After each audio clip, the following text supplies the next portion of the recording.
Hello friends, welcome to my YouTube channel. இன்றைக்கி நம்ம வீட்லேயே ரொம்ப ஈஸியாகவும் டேஸ்டியாகவும் மசாலா பாஸ்தா எப்படி செய்யுதுன்னு பார்க்கலாம். செய்யறதுக்கு தேவையான பொருட்கள்: 100 கிராம் பாஸ்தா, ஒரு தக்காளியை பேஸ்ட் பண்ணி வச்சுருக்கேன், ஒரு வெங்காயத்தை பேஸ்ட் பண்ணி வச்சுருக்கேன், 3 டீஸ்பூன் ஆயில், 3 பல் பூண்டை நறுக்கி வச்சுருக்கேன், தேவையான அளவு உப்பு, அரை ஸ்பூன் தனி மிளகாய்த்தூள், அரை ஸ்பூன் காஷ்மீரி மிளகாய்த்தூள், அரை ஸ்பூன் கரம் மசாலா, கொத்தமல்லி தழை, அரை ஸ்பூன் டொமேட்டோ கெச்சப், தேவையான அளவு தண்ணீர். 1/2 லிட்டர் தண்ணியை கொதிக்க வைக்கணும். அதில் சிறிதளவு உப்பு போட்டுக்கணும். பாஸ்தா வேக வைக்கிறதுக்காக பாஸ்தா 10 நிமிடம் வேக வைக்கணும். நீங்கள் எடுத்துக்கிற பிராண்டை பொறுத்து இருக்குது. பாஸ்தாவை போட்டு சிறிதளவு எண்ணெய் ஊற்றிக்கங்க, பாஸ்தா ஒட்டாமல் வரும். இன்னொரு கடாயில் எண்ணெய் ஊற்றி நறுக்கிய பூண்டை போட்டு வதக்குங்க. வெங்காய பியூரியை இப்போ போட்டுக்கிறோம், அதையும் போட்டு நல்லா வதக்குங்க. இந்த டைமில் கடாயை சிம்மில் வச்சுருங்க, ஏன்னா வெங்காயம் அரைச்சி போட்டிருக்கிறதுனால கடாயில் அப்படியே ஒட்டும். சிம்மிலே வச்சு வதக்குங்க. கொஞ்ச நேரம் வதக்கணும், ஒரு 2 நிமிஷம் வதக்குங்க. வெங்காயம் வதங்கினதும், வெங்காயம் வதங்கிறதுக்கு ஒரு டிப்ஸ் இருக்குது. கொஞ்சம் உப்பு போட்டிங்கன்னா வெங்காயம் சீக்கிரமாக வதங்கிடும்.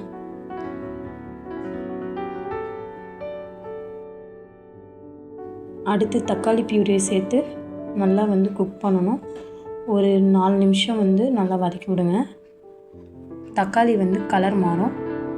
அந்த மாதிரி ஸ்டேஜில் நம்ம மசாலா சேர்க்க ஆரம்பிச்சிடலாம்.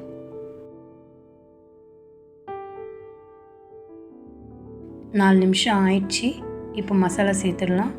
அரை ஸ்பூன் காஷ்மீரி மிளகாய்த்தூள், அரை ஸ்பூன் தனி மிளகாய்த்தூள், ரெண்டுத்தையும் போட்டு சிம்மிலே வச்சுக்கோங்க.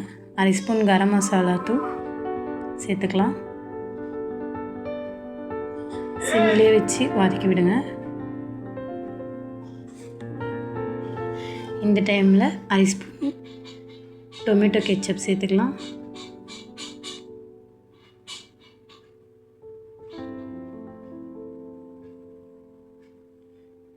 சிம்மிலே வச்சு வதக்குங்க.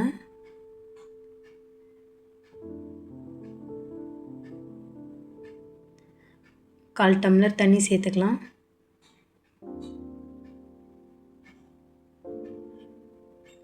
வதக்கி விடலாம். தண்ணி எதுக்கு சேர்க்குறோன்னா, அந்த ரா மசாலா ஸ்மெல் போகிறதுக்காக சேர்க்குறோம். சிம்மிலே வச்சு ஒரு 2 நிமிஷம் மாதிரி வதக்குங்க.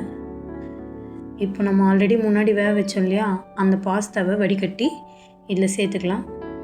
இதுலேயே ஆல்ரெடி உப்பு இருக்குது, மசாலாவில் கொஞ்சம் உப்பு போட்டிருக்கேன். ஸோ கரெக்டாக இருக்கும். நீங்கள் அதில் ஒரு 1/4 ஸ்பூன் உப்பு, இதில் ஒரு 1/4 ஸ்பூன் உப்பு போடுங்க, கரெக்டாக இருக்கும். இப்போ ஃபுல் ஃப்ளேமில் வச்சு அப்படியே ஒரு 2 நிமிஷம் வதக்கி விடலாம்.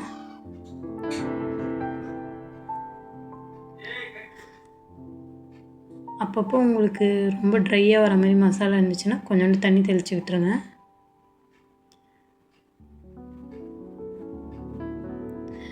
இப்போ நம்மளுடைய சுவையான பாஸ்தா ரெடி.